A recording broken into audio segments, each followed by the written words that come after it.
Hey guys, Buffing Game back today bringing a video, and today we're going over the new AMR9 conversion, the JAK ATLAS kit, turning it into something similar to the AMR9 from Call of Duty Advanced Warfare. So this is going to take this submachine gun firing 9x19, turn it into a 5x45, or excuse me, yeah, 5x45 assault rifle. It's very similar to what it was in Call of Duty Advanced Warfare, except I believe in Advanced Warfare it was still a 9x19. Here it turns it into a 5.56. So let's go ahead, jump into it.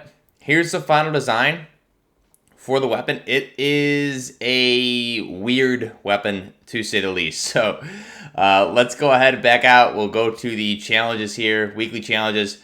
Week 6 is going to be the JAK ATLAS kit. And again, this turns it into a 5-round burst type weapon, just like it is in Advanced Warfare, the AMR9. So you can see you can unlock it through multiplayer, zombies, battle royale. Battle royale, depending on whichever one you play more, you'll unlock it pretty easily. I think typically when I was playing this game, I was a battle royale player, so I would tend to unlock it just without even trying. So whichever one you typically play, either way is fine to unlock it. Let's go ahead and back out. Go to the gunsmith here. First off, we're just going to select the base AMR9 to start. So submachine gun firing the 9x19. This is essentially supposed to be some sort of different variant of the Colt 9mm. So we'll go ahead and jump into this. The conversion kit for this, you can see you already have the double barrel kit. Now we have the Atlas kit. So this is going to convert this AMR9 firing 9x19 millimeter Parabellum, which is a submachine gun pistol cartridge, into a 5.56 rifle cartridge with a 5-round burst. So you can see you're going to get an increase with the vertical recoil control, bullet velocity, gun kick control, damage at range increase. Cons are fire rate decrease and damage decrease. So you can see here the stats. Let's go ahead and select it. Now, for the buttstock, if you were looking at the right buttstock from the game, this Cutthroat would be the one. This isn't the one I use in the gameplay. I use the Venom stock. But again, any of these skeletonized stocks, I think, fit.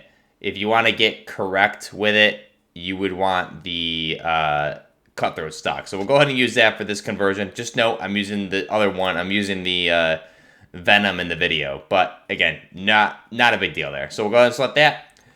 Optic, we'll go ahead. This is personal preference. You can go ahead and do whatever you want. I think because it's 5.56, you still, with the burst fire and the recoil on it, you want a 1x magnification. So we'll go ahead and put it just an EOTech holographic on there. For the muzzle device, again, this is personal preference also. We'll go ahead and I'm going to do the ECS suppressor. This is the one that came with the MP9. However, this is actually incorrect because it's 9x19. So this is what I use in the gameplay. Because this is 5.56 though, I'm going to go ahead and do an actual 5.56 suppressor. Let's find, we don't have a 5.56 suppressor. So I think it's only given us 9x, I believe it only gives us options for 9x19 from what I can see. For the most part, well, we have the PPS4s, so yeah, unfortunately the way they did it is strange, but regardless, we'll go with the ECS suppressor. Go ahead and throw that on there.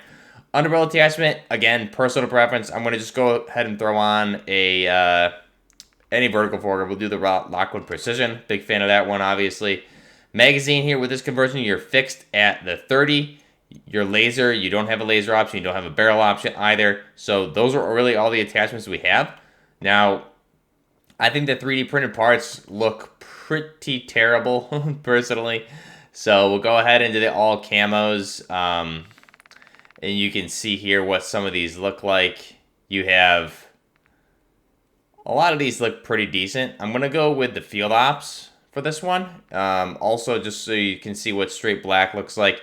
Unfortunately, I think the 3D printed parts just give it a weird look. I don't like how it looks. I wish they would get away from that. And just have it as an actual conversion instead of this 3D printed look. I think it really ruins a lot of the conversion kits. You can see there with the camo on this, it just looks plastic and it doesn't look good. So I I wish they would just get away from this goofy white thing. I know that it's a way to distinguish it, but I don't think they need to distinguish it because you're making a weapon conversion, and Modern Warfare 2019 did it very well. You are turning a weapon into a different weapon, and that's what you're supposed to be doing. So you don't need to differentiate it with a goofy plastic look. I hope they get away from that going forward. But here's the final design.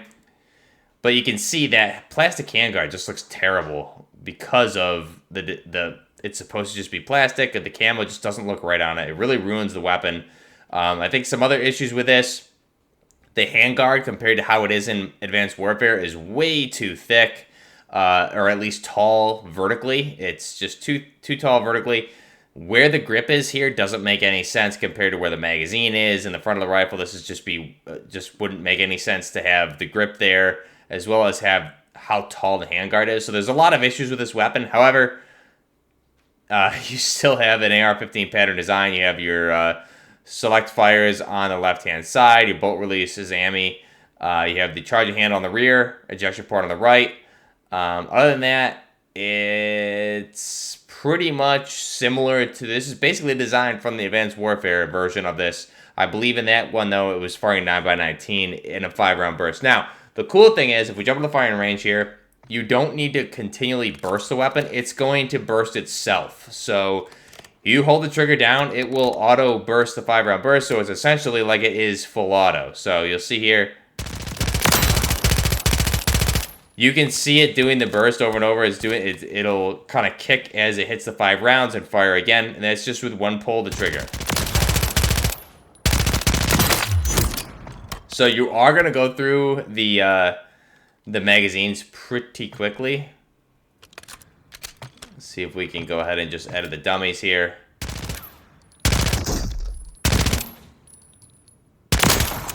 So it's a weird weapon. I think the recoil, this isn't the best build, obviously. 2-round burst.